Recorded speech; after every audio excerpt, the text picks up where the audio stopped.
अब तपाईँले जेमा मन पर्छ त्यही छोड्नु न, यो मनपर्छ तपाईँले सुन्नुभयो भने तैँले बाबुलाई मन पराउनु भएको विवाहको लागि राजी हुनुभएको हामी यो इन्डाइरेक्ट रूपमा यो कुरालाई पत्ता लाग्छ है। ल हुन्छ जसलाई सुना हुने हुन्छ ल ताली बजाइदिनु।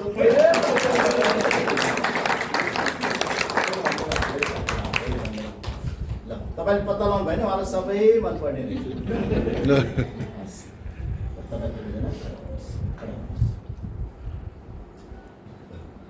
ल सबैभन्दा पहिला म हाम्रो जोयल बाबुलाई हाम्रो सुभाष बाबुलाई सोध्न चाहन्छु।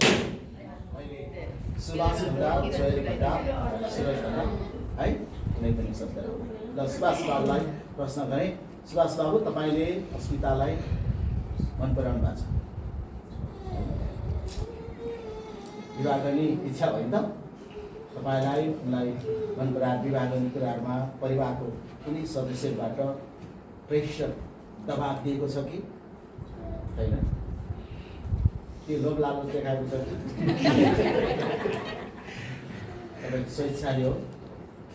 प्रार्थना गर्दा प्रभुको इच्छा कुनै नै मेरो जीवन हो भन्ने कुरामा तपाईँ एकदम ढुक्क निश्चित हुनुहुन्छ? अस्मिता नानी तपाईँ हाम्रो सुभाष बाबुलाई मन पराउनुहुन्छ है? अनि उहाँसँग विवाह गर्ने कुरामा तपाईँ एकदमै निश्चित हुनुहुन्छ? तपाईँलाई सुभाष बाबुलाई यसरी मन पराएर विवाह गर्ने कुरामा परिवारबाट कुनै साथी सङ्गीबाट मण्डलीबाट पास्टर अगुवाबाट कतैबाट दबाब आएको छ कि? तपाईँ दाङबाट यहाँ पढ्न आउनुभयो, यही चर्चमा आउनुभयो, यो चर्चको कुनै सदस्य तपाईँलाई फलानुलाई विवाह गर्ने भने कतै भनौँ न कुनै इन्डाइरेक्ट कतै दबाब प्रेसरहरू एकदम लोभ लालच देखाइदिनु त्यस्तो कुरा केही छ कि छैन? अनि तपाईँले स्वेच्छाले एकदमै भनौँ न प्रार्थना गर्दा प्रभुको इच्छा उहाँ नै मेरो जीवन हो भन्ने कुरामा तपाईँ ढुक्क हुनुहुन्छ? ओके ल हुन्छ ताली बजाइदिनु सक्छ। कस्तो खुसीको कुरा है त? विवाह भन्ने कुरा चाहिँ केटाले केटीलाई मन पराएर केटीले केटालाई मन पराएर कसैको दबाबमा नपरिकन चाहिँ के गर्नुपर्छ त अगाडि बढ्नुपर्छ।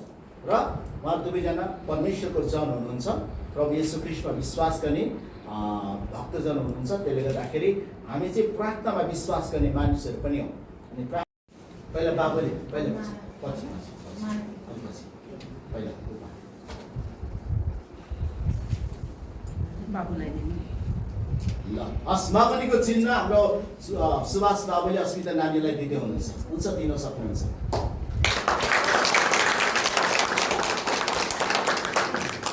अब यता हाम्रो अस्मिता नानीको तर्फबाट हाम्रो सुभाष बाबुलाई बिस्तारै त्यो नल पठाइदिनुपर्छ।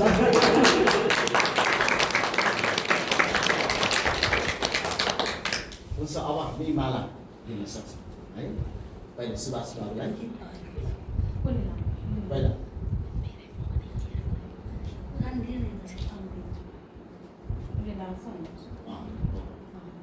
ल्याइदिनुहोस्।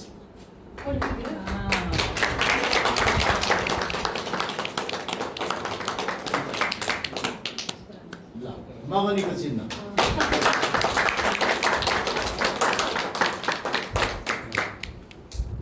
हस्।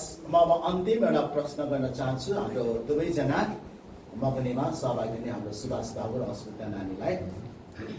ख्याल गर्नुहोस्, तपाईँहरू आजको दिनमा तपाईँको मगनी मात्र भएको हो, विवाह भएको छैन। तपाईँहरू आजैबाट श्रीमान श्रीमती हुनुभएको छैन, पति पत्नी हुनुभएको छैन र तपाईँहरूको पवित्र विवाह छ। आज हामी तपाईँको मगनीमा यतिका धेरै सहभागी भएका छौँ, साक्षी भएका छौँ। तर विवाह अझै भन्दा ग्रान्ड हुनेछ होइन, ग्रान्ड सेलिब्रेसन हुनेछ। तपाईँहरूको बाहिर यो पवित्र विवाह एकदमै ग्रान्ड सेलिब्रेसन हुनेछ। त्यस कारणले त्यो दिनमा पास्टरद्वाराले तपाईँलाई अर्कोको शरीरलाई आदर गरेर प्रार्थना गरेर र समुदायको हाम्रो समाजमा नियम कानुन छ, त्योभन्दा ठुलो कानुन हाम्रो बाइबल हो। परमेश्वरको वचनमा रहेर पवित्र विवाहको दिन नआउँदासम्म त्यो तपाईँहरू दुवैजना पवित्रतामा धैर्यतामा वचनको आज्ञा पालनमा रहेर तपाईँहरू जिउनुहुनेछ है। तपाईँहरू दुवैजनालाई हामीहरू अहिलेको समयमा सोसियल मिडियाबाट भेट्नको लागि मलाई के मौका दिन्छौँ, तर तपाईँलाई दुवैजनालाई रातमा कतै पनि गएर समय बिताउनलाई हामी अनुमति दिँदैनौँ है। रातमा कुनै ठाउँमा गएर समय बिताउनलाई, रात बिताउनलाई हामी अनुमति अधिकार दिँदैनौँ। यदि ती कुराहरू हामीले थाहा पायौँ भनेदेखि तपाईँको पवित्र विवाह रद्द हुन सक्छ। तपाईँहरू वैवाहिक जिउन सक्नुहुन्छ पति पत्नी भएर, तर चर्चमा पवित्र विवाह हुने छैन। त्यहाँले यो कुरालाई ख्याल गरेर तपाईँहरू एकदमै गम्भीर भएर प्रभुको डरमा रहेर जिउनु हुनेछ र अरू धेरै जवानहरूको लागि, भाइ बहिनीहरूको लागि तपाईँहरू एउटा नमुना बन्नुहुनेछ भन्ने कुरामा हामी आशा गर्छौँ। आजको दिनमा हामी तपाईँलाई प्रार्थना गर्छौँ। सबैजनालाई हामी आजको दिनमा कति धेरै हामी रमाउन चाहन्छौँ तपाईँको नाममा, किनभने तपाईँले हाम्रो सुभाष छोरालाई र अस्मिता नानीलाई तपाईँले आफ्नो योजनामा राख्नु भएको छ। धन्यवाद धन्यवाद। भाइ बहिनीलाई, बाबु नानीलाई तपाईँको बेनीमा अर्पण गर्छौँ। उहाँले घुँडा टेक्नु पर्ने प्रभु आउने दिनमा तपाईँको कति धेरै हामीलाई चाहिन्छ भन्ने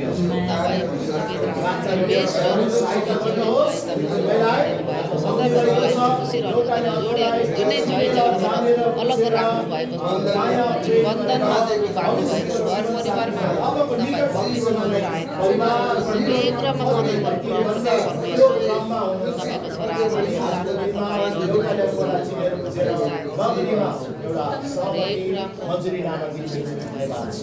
प्रार्थना गर्छौँ। आउने दिनमा दुवै नानी बाबुलाई तपाईँले यो वैवाहिक जीवनको लागि तयारी गर्नुहोस्। मानसिक रूपमा, भावनात्मक रूपमा, शारीरिक रूपमा, सामाजिक रूपमा, विशेष गरी आत्मिक रूपमा र आर्थिक रूपमा प्रभु तपाईँले अगुवाई गरिदिनुहोस्। दुवै परिवारका सदस्यहरूलाई यो विवाहलाई अझ अब आउने दिनमा विवाह पवित्र विवाहलाई आशिषमय ढङ्गबाट सम्पन्न गर्नको लागि बुद्धि, ज्ञान, अनुग्रह, स्रोत साधन प्रभुले प्रशस्त गरेको झुटाइदिनुहोस् भन्ने विज्ञप्ति गर्छौँ।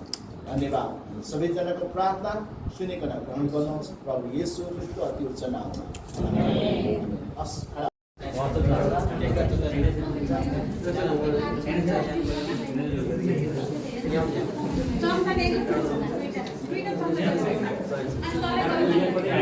हुन्छ। पहिला प्रार्थना गरौँ ल। हाम्रा परमेश्वरले हामीलाई दिनुभएको आजको सुन्दर दिनको लागि धन्यवाद जनाउँदै आजको यो मगनीको कार्यक्रमलाई अब शेष गर्न लागिरहेका छौँ। जसले हामीले यो मगनीको कार्यक्रमलाई सुरु गर्दा प्रार्थनाद्वारा सुरु गऱ्यौँ, अब अन्त्य गर्दा शेष गर्दा पनि प्रभुको आशीर्वाद लिएर शेष गर्दैछौँ।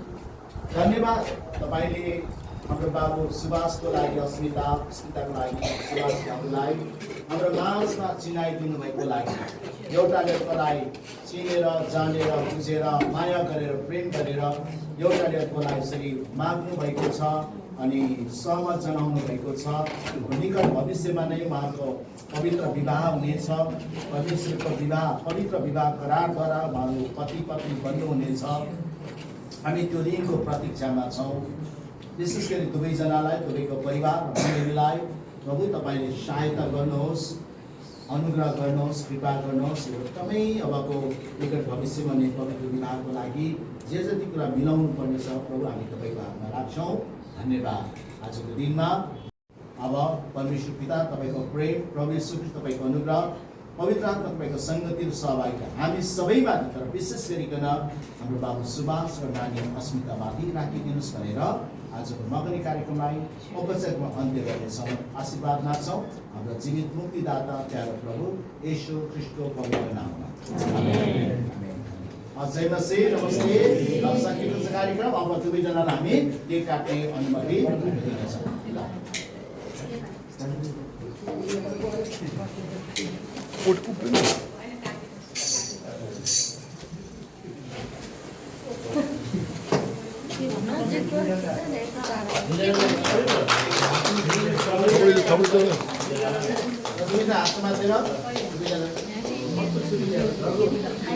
ठीक छ एउटा छोरी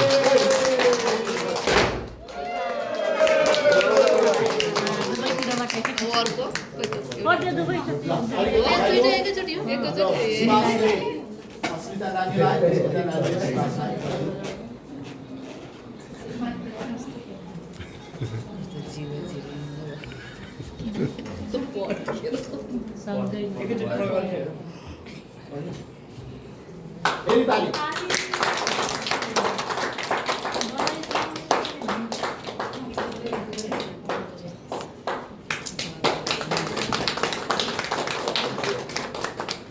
हाम्रो मगनीको कार्यक्रम यही समाप्त भयो।